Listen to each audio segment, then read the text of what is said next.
Somewhere there is a photograph of you as a small child, maybe 5 or 6 years old. Go find it later and really look at the kid in it. Here is the unsettling part. Almost none of the physical material in that picture is still inside you. The skin in that photo flaked off decades ago. The fat was burned and rebuilt many times over. Even the atoms that made up that little body have been quietly traded away for new ones. That child is gone, down to nearly the last particle. And yet you are certain you are still that child. So if the stuff you are made of keeps getting handed back and refilled year after year, are you still the same person who used to be in that photo? And if you are, then what exactly is the thing that stayed? People have circled this question for a very long time, long before anyone could measure it. Around the 1st century, the Greek writer Plutarch described a ship the Athenians kept in honor of the hero Theseus. As its wooden planks rotted, they replaced them one at a time until not a single original board remained, and Plutarch asked whether it was still the same ship. The English philosopher Thomas Hobbes then twisted the knife. "Take all the rotten planks you pulled out," he said, "and build a second ship from them." So which one is the true ship of Theseus now? You are that ship, with one cruel difference. Your planks get swapped without anyone asking your permission. For most of history, this stayed a word game, because nobody could tell when a single cell in a body was actually born. Then, nuclear weapons handed science a strange gift. Above-ground bomb tests through the 1950s and early 1960s filled the air with a heavy form of carbon called carbon-14, whose level spiked and then fell after testing was banned in 1963. Every new cell locks a little of that year's carbon into its DNA as it forms. In 2005, Jonas Friesen and his team at the Karolinska Institute in Stockholm realized they could read that carbon like a date stamp, fixing the birthday of a human cell to within about 2 years. Their paper in the journal Cell turned an ancient riddle into a hard measurement. You have probably heard that every 7 years you become a brand new person, every cell replaced. The carbon-14 work showed the neat version is simply wrong. There is no single 7-year cycle. Friesen found that the average age of all the cells in an adult body lands somewhere around 7 to 10 years. But that average hides an enormous spread, from cells that live only a few days to cells that are never replaced for as long as you breathe.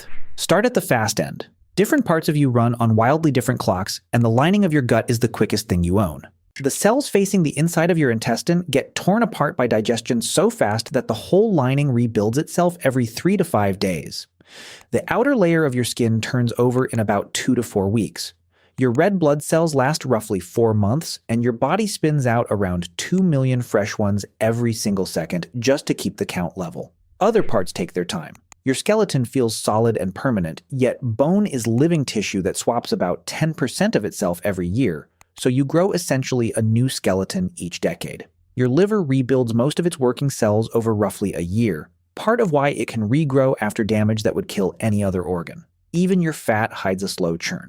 In 2008, Kirsty Spalding, working in that same Stockholm lab, used the carbon-14 method and reported in the journal Nature that about 10% of your fat cells are renewed every year, no matter your age or your weight, the total number of fat cells holds steady.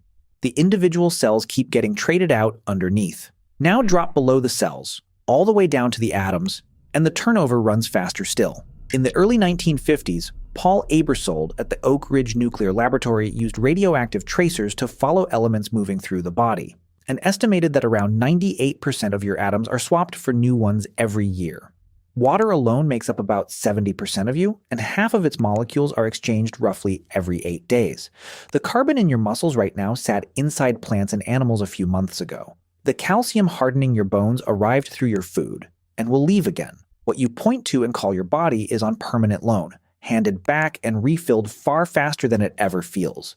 So almost nothing you are built from lasts. And that cracks open a problem far deeper than a few missing planks. You can still picture your 10th birthday.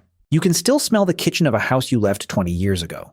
Those memories sit in your brain as physical patterns, held in proteins at the junctions between cells, and those proteins fall apart and get rebuilt within days to weeks. In 1984, Francis Crick, who had helped uncover the structure of DNA, put the puzzle bluntly. How can a memory survive 50 years when the molecules supposedly holding it vanish within a month?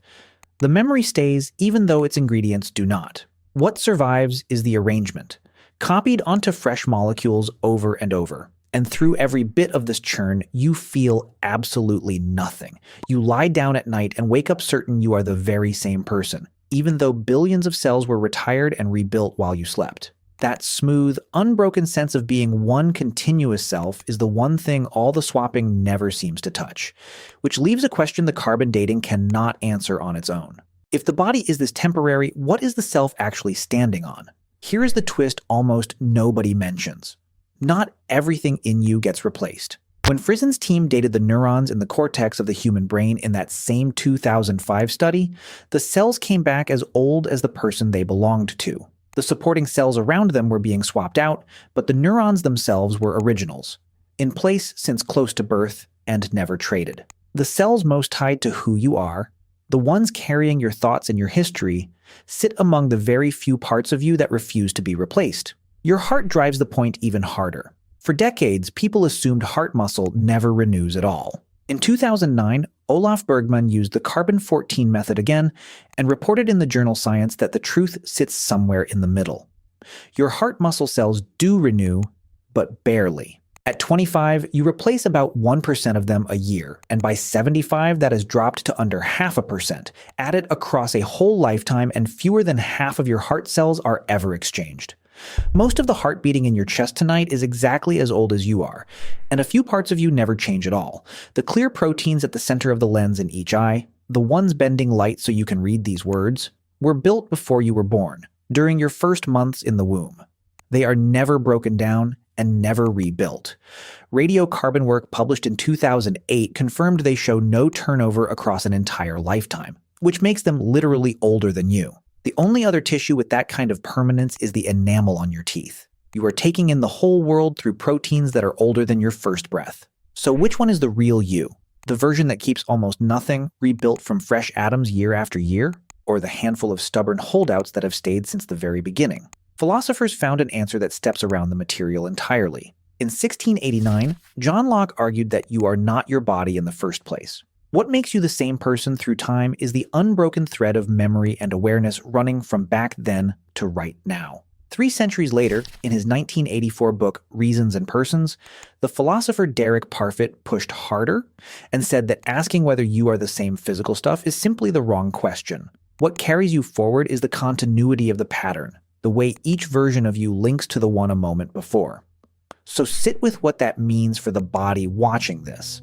Almost all of it is borrowed, on loan from the food you ate and the air you breathed, and it will be handed back and refilled while you keep feeling like one unbroken person. You are not the stuff.